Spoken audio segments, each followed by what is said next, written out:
En el sótano húmedo, la maleta de cuero crujió al abrirse. Mariana contuvo la respiración. Dos cráneos la miraban desde la oscuridad, como testigos silenciosos de una verdad sepultada.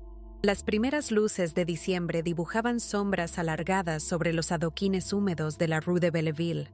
París no despertaba. Simplemente continuaba su existencia perpetua bajo un cielo gris plomizo que parecía presagiar la llegada del invierno más crudo de los últimos años.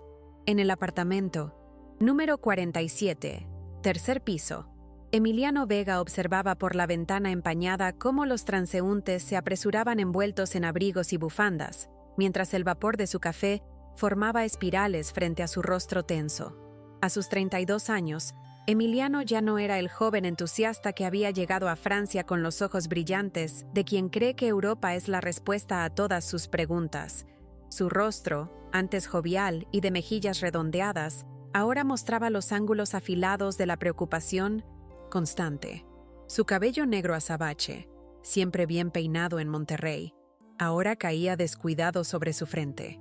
Había engordado unos kilos, producto de las noches de insomnio compensadas con comfort food y vino barato. «Tenemos que hablar con él, Sebastián», dijo sin apartar la mirada de la ventana. «No podemos seguir posponiendo esto». Desde el sofá-cama, aún sin recoger, su hermano menor emitió un sonido que oscilaba entre un gruñido y un suspiro. Sebastián, a diferencia de Emiliano, había perdido peso desde su llegada a París 6 meses atrás. Su cuerpo, ya naturalmente delgado, ahora parecía frágil bajo el suéter gris 2 tallas más grande. Sus ojos, hundidos en ojeras violáceas, reflejaban el miedo que se había instalado en su vida desde que comprendió la verdadera naturaleza de los negocios de su hermano. «Él dijo que teníamos hasta el fin de semana», murmuró Sebastián, incorporándose lentamente. «Hoy apenas es martes». El apartamento, de apenas 38 metros cuadrados, olía a café recién hecho, a humedad permanente y al chile en vinagre que los hermanos preparaban para sentirse cerca de casa. En las paredes desconchadas, un collage improvisado de fotografías familiares. La madre de ambos, Dolores, sonriendo frente a su casa en Monterrey. La novia de Sebastián, Lucía, en la playa de Tampico. Y algunos primos en una fiesta navideña donde todos sostenían copas alzadas, con esa felicidad que ahora parecía pertenecer a otra vida, a otras personas. Emiliano se apartó finalmente de la ventana y se sentó pesadamente en una de las 2 sillas de la mesa de la cocina. La superficie estaba cubierta de facturas, algunas con sellos rojos de último aviso, recibos de envíos internacionales y una libreta negra donde llevaba las cuentas de un negocio que se desmoronaba. «No podemos pagarle», dijo finalmente, pasándose una mano por el rostro áspero por la barba de 3 días. «Las piezas siguen en la aduana, y aun si las liberaran, mañana mismo, no valen ni la mitad de lo que invertimos». La historia que había llevado a los hermanos Vega a esta situación comenzó como tantas otras, con una oportunidad demasiado buena para ser verdadera. Emiliano había llegado a París 3 años antes con una visa de estudiante para un doctorado en economía que nunca completó. Mientras fingía asistir a clases en la Sorbona, había comenzado a importar pequeñas artesanías mexicanas que vendía en mercados de pulgas y ferias turísticas.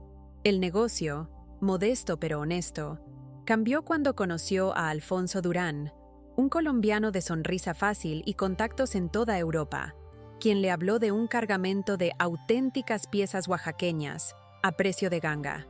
«Vamos a resolverlo», dijo Sebastián con una convicción que no sentía.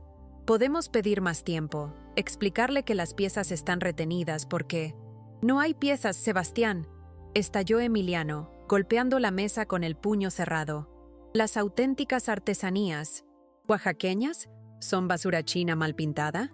Nos estafaron. Y ahora le debemos 45,000 euros a un hombre que no acepta excusas». El silencio que siguió fue interrumpido solo por el rumor constante del tráfico parisino y el tintineo de las tazas cuando Sebastián recogió la mesa. En el fondo, la radio emitía suavemente una canción de Juan Gabriel, como un eco distante de la patria abandonada.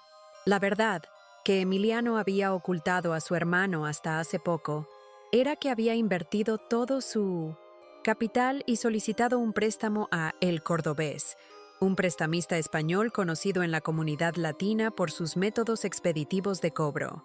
El interés del 20% mensual ya había convertido la deuda original en una montaña imposible de escalar. ¿Por qué no llamamos a mamá?, sugirió Sebastián después de un largo silencio. ¿Podría vender la casa y... ¿La casa donde vive con su máquina de diálisis? ¿La casa que es lo único que tiene? Emiliano negó con la cabeza. No vamos a arrastrarla a esto.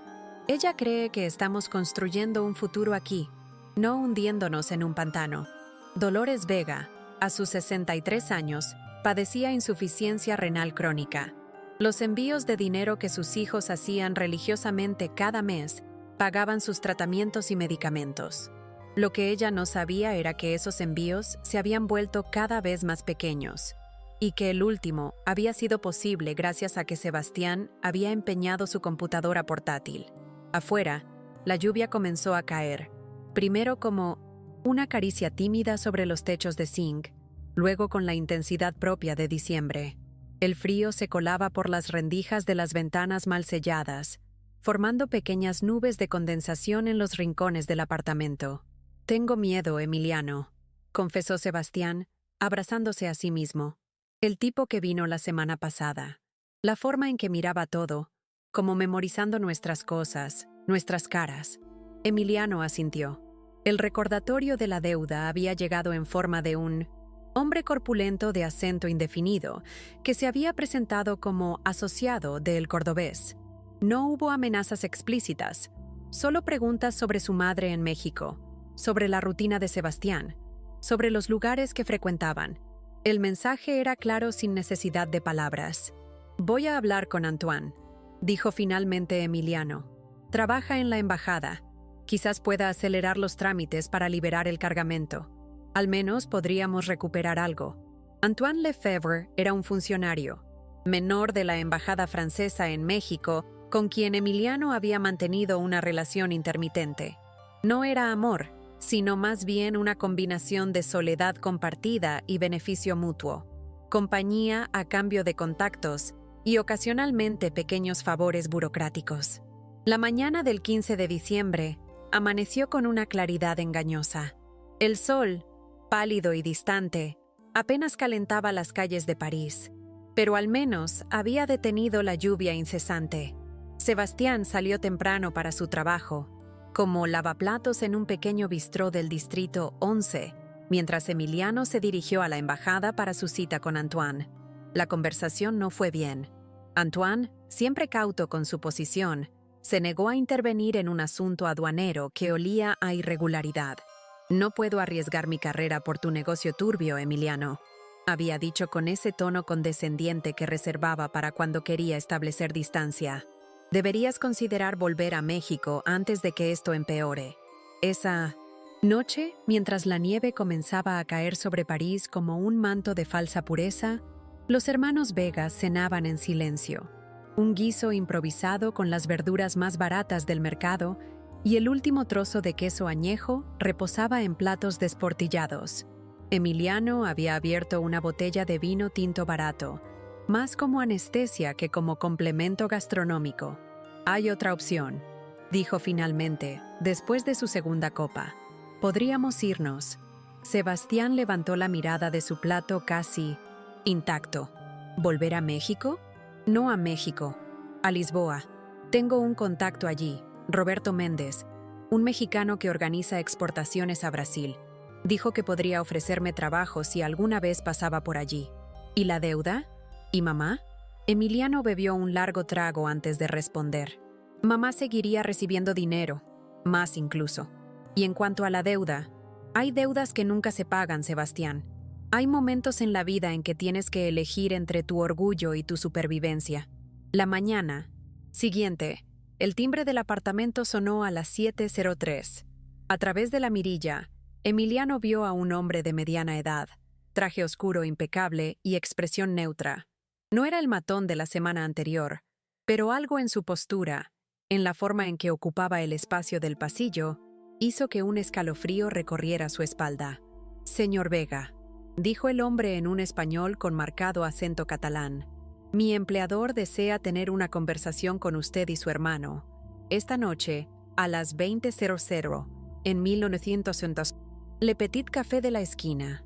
Sería imprudente faltar a esta cita. Sin esperar respuesta, el hombre depositó una tarjeta en la mano de Emiliano y se marchó con pasos medidos, como si contara las baldosas del suelo. La tarjeta, negra y sin más texto que un número de teléfono grabado en relieve, pesaba en la mano de Emiliano como una sentencia. Esa tarde, mientras el sol comenzaba su descenso temprano tras los tejados parisinos, los hermanos Vega tomaron la decisión más difícil de sus vidas. Sebastián llamó al bistró para avisar que estaba enfermo, mientras Emiliano acudía al banco a retirar los 4.000 euros que constituían la totalidad de sus ahorros. Luego, en el apartamento, empacaron lo esencial en 2 maletas pequeñas, algo de ropa, documentos y algunos objetos con valor sentimental. La cadena con la Virgen de Guadalupe que Sebastián llevaba siempre consigo, regalo de su madre antes de partir, ocupó un lugar especial en el bolsillo interior de su chaqueta. ¿Y si es una trampa?, preguntó Sebastián mientras observaba a su hermano guardar la libreta negra de contactos en un hueco tras el panel del armario. ¿Y si nos están esperando? Por eso no iremos al café, respondió Emiliano, cerrando cuidadosamente el panel para que pareciera intacto. Tomaremos el tren de las 19:30 a Charles de Gaulle. Hay un vuelo a Lisboa a las 23:15. Estaremos en Portugal antes de que amanezca. La cena quedó a medio terminar cuando el sonido de un claxon en la calle les indicó que el taxi había llegado. Las copas de vino, casi llenas, quedaron sobre la mesa como testigos mudos de una huida precipitada. La música de Chabela Vargas quedó sonando en el pequeño reproductor, una melodía melancólica sobre amores imposibles y tierras lejanas. En la estación de trenes, entre la multitud de viajeros navideños y turistas cargados de compras, los hermanos Vega miraban constantemente sobre sus hombros. Cada rostro era una amenaza potencial, cada sonido, repentino, una alarma. Cuando finalmente abordaron el tren, la tensión en sus cuerpos era tan palpable que una anciana les ofreció pastillas para los nervios, asumiendo que tenían miedo a volar. Lo que los hermanos Vega no sabían era que, mientras ellos huían hacia el aeropuerto, 2 hombres entraban silenciosamente en su apartamento. Uno de ellos, el mismo de traje oscuro que había entregado la tarjeta, revisaba metódicamente cada rincón, mientras su compañero, un individuo más, corpulento con cicatrices en los nudillos, mantenía una conversación telefónica en voz baja. «Se han ido, señor», dijo al teléfono. «Parece que con prisa». «Sí, revisaremos las estaciones y aeropuertos». En el aeropuerto Charles de Gaulle, entre las luces frías y el murmullo incesante de los anuncios en múltiples idiomas, Emiliano y Sebastián Vega desaparecieron. Las cámaras de seguridad los captaron por última vez en la zona de embarque. 2 figuras con postura tensa avanzando hacia la puerta de salida internacional. Después, nada. Como si París los hubiera tragado, convirtiéndolos en 2 estadísticas más en los archivos de personas desaparecidas. La madre de los hermanos, Dolores Vega, recibió la última transferencia de dinero el 20 de diciembre de 2013. Adjunto venía un mensaje breve. «Te amamos, mamá. Todo estará bien». Fue el inicio de una espera que se extendería durante años, marcada por llamadas sin respuesta, correos electrónicos rebotados y la angustia creciente de quien sabe, en lo más profundo de su ser, que algo terrible ha ocurrido. 8 años después, en un febrero inusualmente frío, París seguía siendo la misma ciudad de luces y sombras, de belleza y crueldad. La Rue de Belleville había cambiado poco. Los mismos cafés, las mismas panaderías, los mismos vecinos envejecidos que recordaban vagamente a los mexicanos del Tercero. Mariana Gutiérrez se detuvo frente al edificio número 47, observando la fachada desgastada con ojos de periodista entrenada para ver más allá de lo evidente.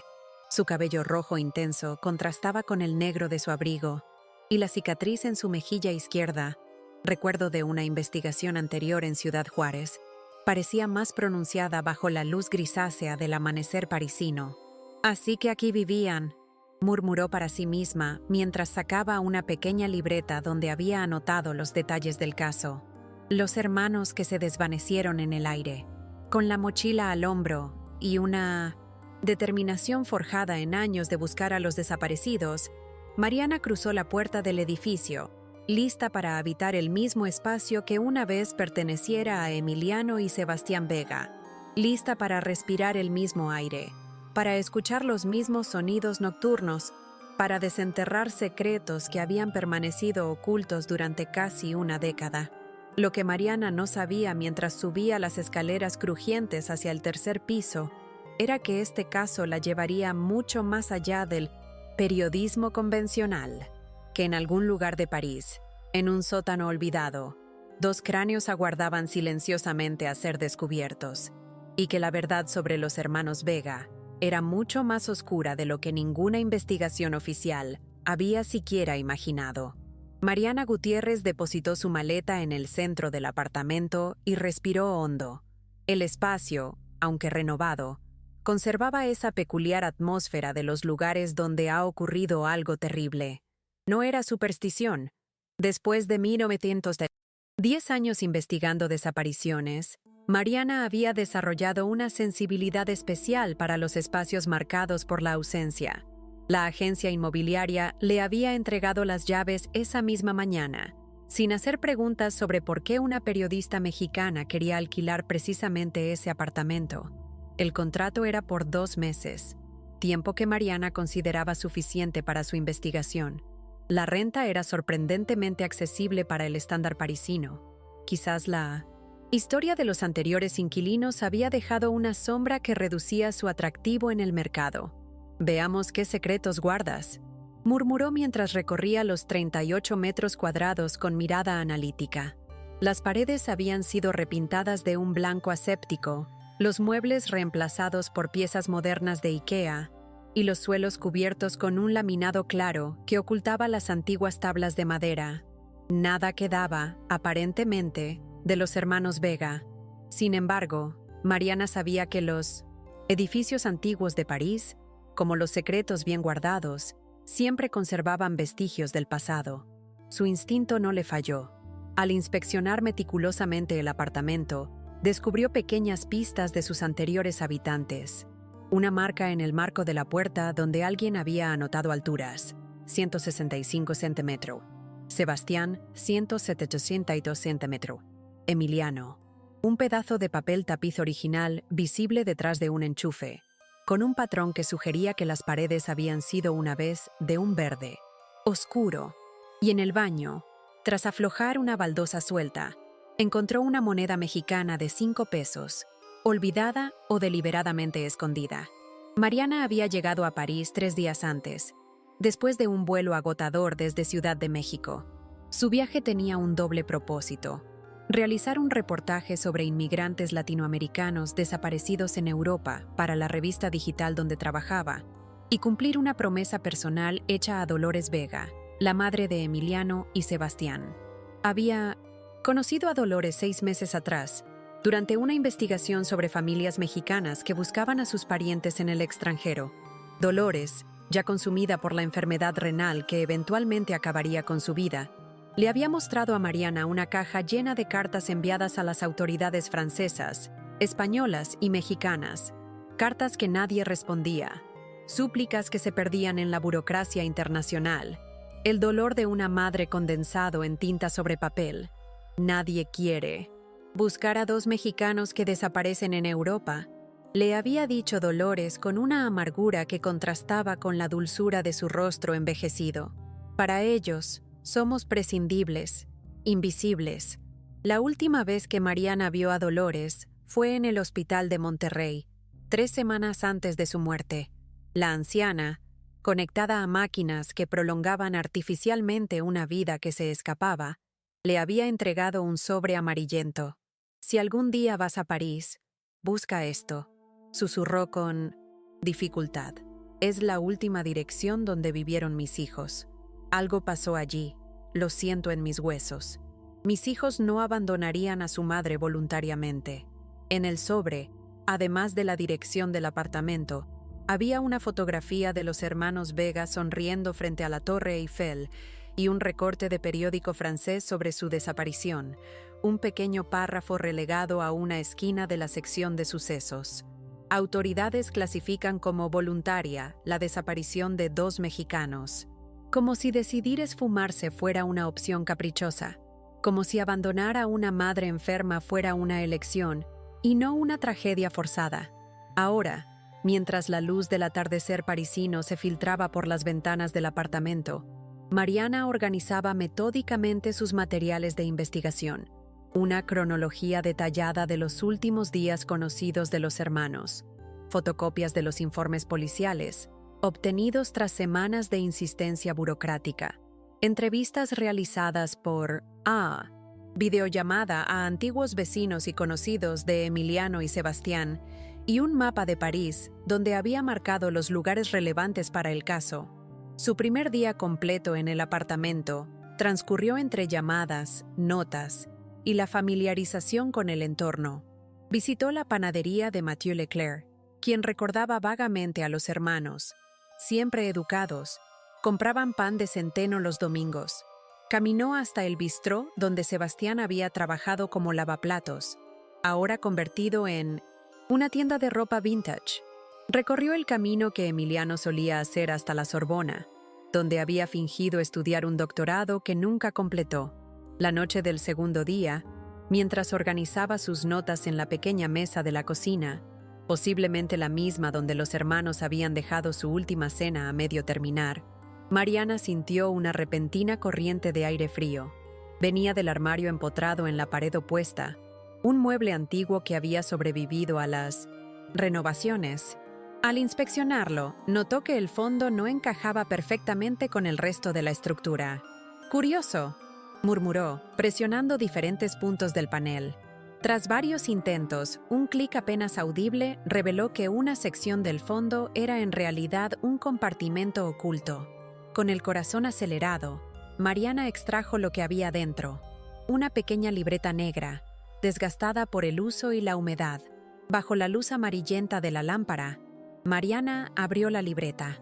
Las primeras páginas contenían anotaciones en una letra apretada y nerviosa: nombres, números telefónicos, cantidades, fechas de pagos. Un registro meticuloso de deudas crecientes.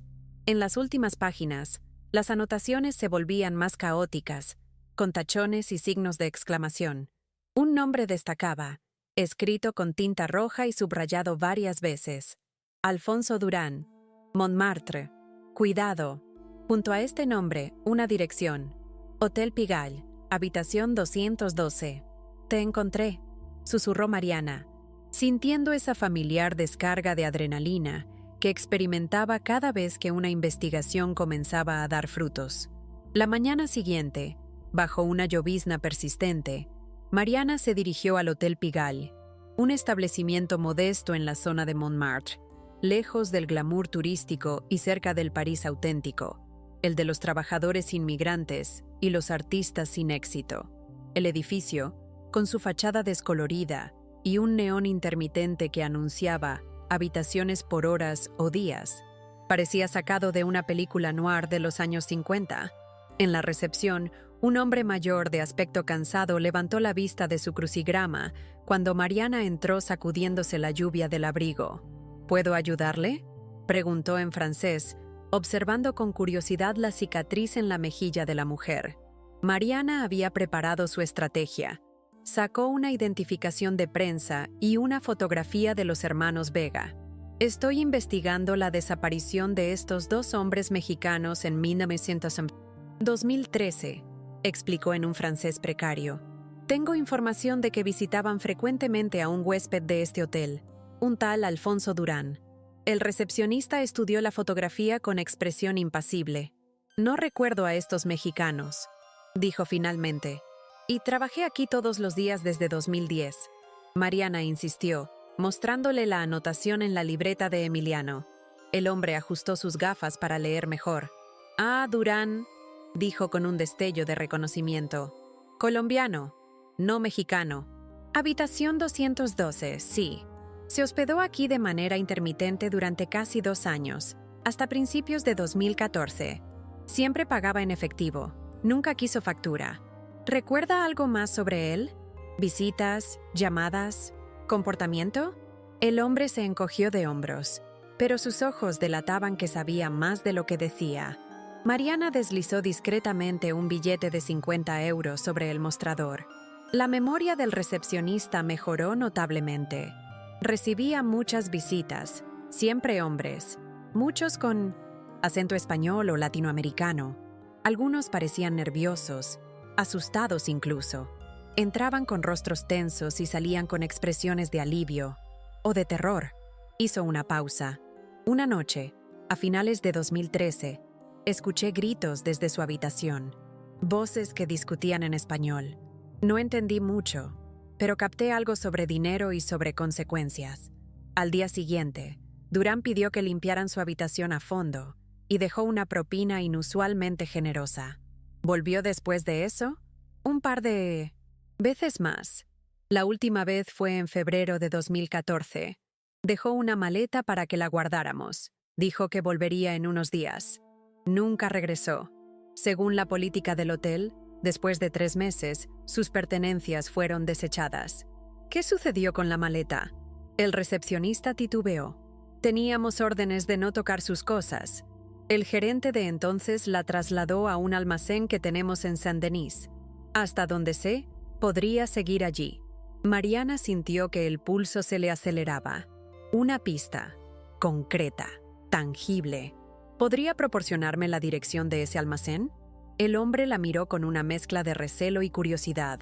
Eso depende. ¿Qué hay para mí además de 50 euros? La exclusiva de una historia que podría ser noticia internacional, respondió Mariana sin pestañear. Y otros 200 euros.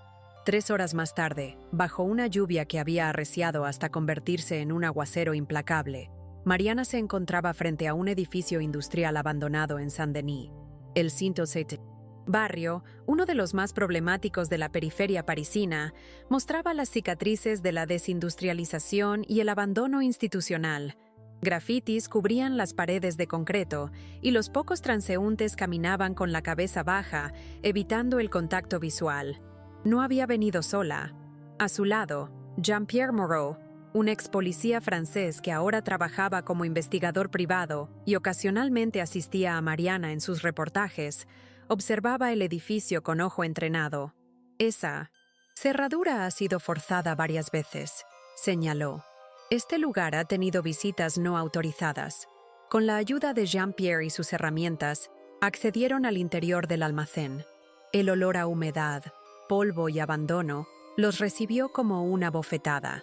El espacio, amplio pero abarrotado, contenía muebles viejos, cajas apiladas precariamente y equipos de oficina obsoletos. Según las instrucciones del recepcionista, las pertenencias del hotel se guardaban en una sección del fondo, marcada con una H descolorida en la pared. Allí, entre maletas olvidadas y cajas con nombres de huéspedes que nunca regresaron, encontraron lo que buscaban. Una maleta de cuero marrón con las iniciales AD grabadas discretamente en una esquina. La cerradura, antigua y oxidada, cedió fácilmente ante las herramientas de Jean-Pierre. Al abrir la maleta, un olor penetrante a productos químicos los obligó a retroceder momentáneamente. «Formaldehído», murmuró Jean-Pierre con expresión sombría, usado para preservar tejidos orgánicos. Dentro de la maleta, envuelto en capas de plástico industrial, el horror se revelaba. 2 cráneos humanos, varios huesos largos meticulosamente dispuestos y algunas falanges. Entre los restos, Mariana distinguió una cadena de oro con un dije de la Virgen de Guadalupe, exactamente como la que Dolores Vega había descrito como el amuleto inseparable de su hijo Sebastián. «Dios mío», susurró, sintiendo una mezcla de horror y vindicación. «Los, encontramos». Jean-Pierre, con la experiencia de quien ha visto demasiada muerte en su carrera, examinó los huesos sin tocarlos. «Fracturas contundentes en ambos cráneos», señaló. «Y mira los cortes en los huesos largos, precisos, realizados con conocimiento anatómico. Quien hizo esto sabía lo que hacía. Mariana sacó su cámara y documentó meticulosamente el contenido de la maleta, consciente de que cada fotografía era potencialmente evidencia crucial. Su mente periodística, ya, estructuraba el reportaje que sacudiría a 2 continentes, mientras su corazón se encogía al pensar en Dolores Vega, fallecida sin conocer el destino de sus hijos. «Tenemos que llamar a la policía», dijo finalmente, guardando la cámara. Esto va mucho más allá de un reportaje. La luz azul de las patrullas policiales teñía las paredes del almacén abandonado de Saint-Denis como un amanecer artificial. Agentes de la Brigada Criminal de París se movían con eficiencia mecánica alrededor de 1900. La maleta, que ahora estaba rodeada de cintas amarillas y marcadores de evidencia, Mariana observaba desde una distancia prudente, apoyada contra una columna oxidada, mientras Jean-Pierre conversaba en voz baja con un detective que parecía haber sido su colega en el pasado. Habían transcurrido 6 horas desde que encontraron los restos. 6 horas de declaraciones, fotografías forenses y miradas de incredulidad cuando Mariana explicaba la cadena de eventos que la había llevado hasta ese lugar olvidado en la periferia parisina. La escena parecía extraída de una de esas series policiales que tanto le gustaban a su padre, salvo que el olor a muerte y productos químicos era demasiado real, demasiado persistente en sus fosas nasales. «Señorita Gutiérrez», la llamó el inspector Lefebvre, un hombre de rostro afilado y ojos que habían visto demasiado. «Necesitamos que venga mañana a la comisaría para una declaración formal, y me temo que debo pedirle discreción absoluta sobre este hallazgo. Nada de publicaciones periodísticas hasta que la investigación avance». Mariana asintió, aunque ambos sabían que era una promesa difícil de cumplir para una periodista. El inspector, como si leyera sus pensamientos, añadió: «Comprendo su dilema profesional, pero considere que una filtración prematura podría alertar a los responsables. Después de 8 años, unos días más de silencio no cambiarán el destino de los hermanos Vega». Las palabras, aunque pragmáticas, se clavaron en Mariana como agujas heladas. Para ella, cada día de silencio era un día más en que Dolores Vega, dondequiera que estuviera ahora, seguía sin justicia. Los resultados preliminares de la investigación forense llegaron con sorprendente rapidez. Quizás, pensó Mariana con amargura, el hallazgo de 2 mexicanos asesinados en territorio francés había activado algún mecanismo de urgencia institucional para evitar un incidente diplomático. O quizás, simplemente, la brutalidad evidente del crimen había conmovido incluso a los técnicos más experimentados. El informe, del que Mariana obtuvo una copia gracias a Jean-Pierre, revelaba una historia macabra escrita en huesos. Ambos cráneos presentaban fracturas contundentes causadas por un objeto pesado y romo, probablemente una llave inglesa o una herramienta similar. La muerte había sido rápida, pero lo que sucedió después revelaba una frialdad calculada. Los cuerpos habían sido desmembrados metódicamente, con cinta, cortes precisos en las articulaciones que sugerían conocimientos anatómicos o experiencia en el manejo de carne. La causa oficial de muerte: homicidio. Fecha aproximada: entre el 17 y el 19 de diciembre de 2013. Identidad de las víctimas: confirmada mediante pruebas de ADN, comparadas con muestras proporcionadas años atrás por Dolores Vega. Pero los huesos guardaban más secretos. El análisis toxicológico de la médula ósea reveló presencia de sedantes potentes, lo que sugería que las víctimas habían sido drogadas antes del ataque.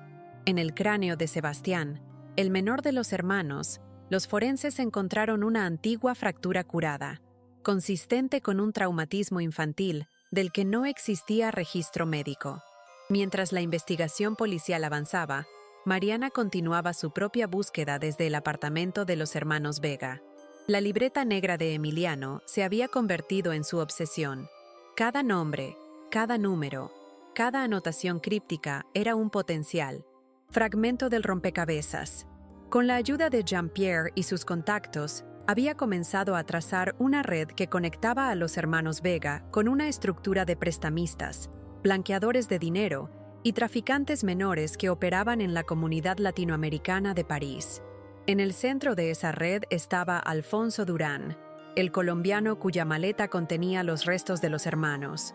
Los registros migratorios, obtenidos mediante peticiones oficiales de la policía francesa, mostraban que Durán había salido de Francia el 20 de diciembre de 2013, un día después de la fecha probable de muerte de los Vega.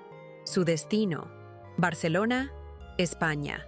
Tenía un contacto en el consulado colombiano, explicó Jean-Pierre una tarde, mientras compartían un café amargo en la mesa del apartamento. Alfonso Durán no era su verdadero nombre. Se llamaba Alejandro Domínguez Restrepo, y en Colombia tenía antecedentes por tráfico de drogas y extorsión. Estuvo vinculado al cartel de Cali en los 1990. ¿Y el cordobés?, preguntó Mariana, refiriéndose al prestamista español mencionado en la investigación original. Jean-Pierre desplegó un expediente sobre la mesa. Joaquín Vázquez Ordóñez, nacido en Córdoba, España. Un pez pequeño que se creía tiburón. Manejaba una red de préstamos usureros en Francia, Bélgica y España, dirigida principalmente a inmigrantes latinoamericanos indocumentados que no podían acceder a créditos bancarios. Hizo una pausa. Fue encontrado muerto en 1900 Lisboa en febrero de 2014, con un disparo en la nuca. Ejecución profesional, nunca resuelta. Las piezas comenzaban a encajar en un mosaico aterrador. Los hermanos Vega, desesperados por sus deudas, probablemente habían intentado negociar con Durán, quien actuaba como intermediario o cobrador para el cordobés. Algo salió mal en esa negociación. Quizás amenazaron con denunciar la operación. Quizás intentaron estafar al estafador. El resultado: 2 cuerpos desmembrados, una huida precipitada de Durán y posteriormente la ejecución de El Cordobés, probablemente para silenciar testigos y cortar cabos sueltos. ¿Y Durán? ¿Dónde está ahora?, preguntó Mariana, sintiendo que la verdadera justicia requeriría encontrar al asesino material. Jean-Pierre cerró el expediente con un gesto de resignación. Desapareció en Venezuela en 2016, probablemente asesinado también. En este tipo de organizaciones, nadie es irreemplazable y todos son potencialmente prescindibles. El círculo de violencia se había cerrado sobre sí mismo, dejando solo huesos, documentos y preguntas sin respuesta. 3 semanas después del hallazgo, en una fría mañana de marzo, Mariana publicó finalmente su reportaje en una importante revista digital mexicana.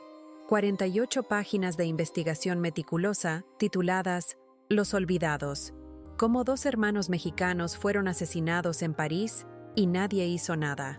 El artículo exponía no solo los detalles del crimen, sino las negligencias institucionales, los prejuicios sistemáticos contra inmigrantes latinoamericanos y la red de explotación financiera que atrapaba a quienes llegaban a Europa persiguiendo sueños que se convertían en pesadillas. El impacto fue inmediato. Medios internacionales retomaron la historia. Políticos mexicanos exigieron explicaciones a sus contrapartes franceses, y la comunidad latina en París organizó una vigilia frente al edificio donde habían vivido los hermanos Vega. En Monterrey, vecinos y amigos de Dolores Vega dejaron flores y velas frente a su casa, ahora deshabitada y con un cartel de "Se vende", que llevaba años sin atraer compradores. Para Mariana, sin embargo, el caso no estaba cerrado. Una semana después de la publicación, recibió un sobre anónimo en la recepción del hotel, donde se había mudado tras finalizar su estancia en el apartamento de los Vega. Dentro había una memoria USB y una nota escrita a mano. Para la periodista que busca verdades. Hay más sangre en 1900. Esta historia. La memoria contenía un video. La imagen, granulosa y mal iluminada, mostraba lo que parecía ser el interior de un sótano similar al almacén donde encontraron los restos. 2 hombres atados a sillas, con bolsas en la cabeza. Una voz fuera de cámara hablaba en español con marcado acento catalán. Aunque no se veían sus rostros, Mariana reconoció los relojes que llevaban los cautivos. Eran los mismos que los hermanos Vega lucían en varias fotografías familiares. La INTA grabación de apenas 4 minutos, documentaba un interrogatorio brutal sobre el paradero del dinero. Emiliano, reconocible por su constitución más robusta, insistía entre sollozos que no habían robado nada, que el cargamento había sido confiscado en la aduana. Sebastián permanecía mayormente en silencio, temblando visiblemente. El video terminaba abruptamente, sin mostrar el desenlace fatal que Mariana ya conocía. En los metadatos del archivo, un detalle escalofriante. Había sido grabado con un teléfono Nokia registrado a nombre de Antoine Lefebvre, el funcionario de la embajada francesa en México, con quien Emiliano había mantenido una relación. «Es imposible», murmuró Mariana, sintiendo que el suelo se movía bajo sus pies. Una rápida investigación reveló que Antoine Lefebvre había sido transferido a la embajada francesa en Colombia en enero de 2014, apenas semanas después de la desaparición de los hermanos Vega. Actualmente ocupaba un puesto de agregado cultural en la embajada francesa en Ciudad de México, a escasos kilómetros de donde Dolores Vega había pasado años suplicando por ayuda para encontrar a sus hijos. La última pieza del rompecabezas encajó con un clic siniestro. Los hermanos Vega no habían sido simplemente víctimas de prestamistas despiadados. Habían sido peones sacrificables en una operación mucho más grande, que posiblemente involucraba a funcionarios diplomáticos en el tráfico de drogas o el lavado de dinero internacional. Mariana entregó la memoria USB y toda su investigación complementaria al inspector Lefebvre, quien recibió el material con una expresión que oscilaba entre el escepticismo profesional y la preocupación genuina. «Investigaremos esto a fondo, señorita Gutiérrez», prometió. «Pero debe entender que acusar a un funcionario diplomático es un asunto extremadamente delicado. Los huesos de los hermanos Vega también son un asunto delicado, inspector», respondió Mariana con una frialdad que ocultaba su rabia interior. «Y ellos no tienen embajada que los proteja». 2 días después, mientras preparaba su equipaje para regresar a México, Mariana recibió una llamada de Jean-Pierre. Su voz sonaba tensa, casi asustada. Antoine Lefebvre fue encontrado muerto esta mañana en su apartamento en Ciudad de México. Aparente suicidio. Dejó una nota confesando su participación en actividades ilegales, pero sin mencionar específicamente a los hermanos Vega. El silencio que siguió estaba cargado de significado. Ambos sabían que los suicidios convenientes eran una forma común de cerrar casos que amenazaban con exponer a personas poderosas. «Ten cuidado, Mariana», añadió Jean-Pierre. «Has removido algo más grande que un simple asesinato». La advertencia resultó profética. En las semanas siguientes, Mariana experimentó una serie de incidentes. Su apartamento en Ciudad de México fue registrado, su computadora hackeada, y en 2 ocasiones notó que la seguían. En la calle, la investigación oficial sobre la muerte de los hermanos Vega avanzaba con exasperante lentitud, obstaculizada por trabas burocráticas y jurisdiccionales.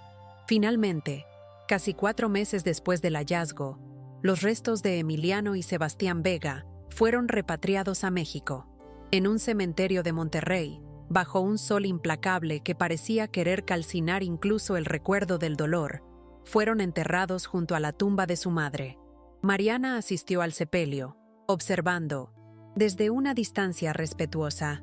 Solo una docena de personas se habían congregado, algunos vecinos ancianos, un par de primos lejanos y 3 amigos de juventud que apenas recordaban a los hermanos que se habían marchado a buscar fortuna en Europa. Al terminar la ceremonia, cuando todos se habían marchado, Mariana se acercó a las tumbas. Sobre la lápida compartida de los hermanos, depositó la cadena con el dije de la Virgen de Guadalupe que había pertenecido a Sebastián, recuperada de 1900.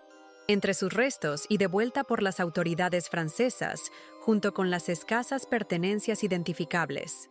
«Descansen en paz», murmuró, aunque no creía en paraísos ni en descansos eternos, solo en la finitud brutal de vidas truncadas y en la memoria como única forma posible de trascendencia. Mientras se alejaba del cementerio, el viento cálido de Monterrey agitaba las páginas de su libreta, donde ya tomaba notas para su próxima investigación, porque sabía que los hermanos Vega no eran los únicos mexicanos desaparecidos en el extranjero. No eran las únicas víctimas de sistemas que trataban a los inmigrantes como desechables, como invisibles, como historias que podían ser archivadas y olvidadas sin consecuencias. Y en algún lugar de París, en un sótano que nadie había encontrado aún, otras maletas esperaban silenciosas, guardando secretos de otros desaparecidos cuyos nombres nadie recordaba, cuyos huesos se convertían lentamente en polvo, testimonio mudo de sueños que cruzaron océanos solo para estrellarse contra la orilla filosa de la realidad. Porque en el mercado brutal de las vidas humanas, algunos destinos se cotizan por debajo de una deuda impagable, y algunos silencios pesan más que todos los huesos del mundo.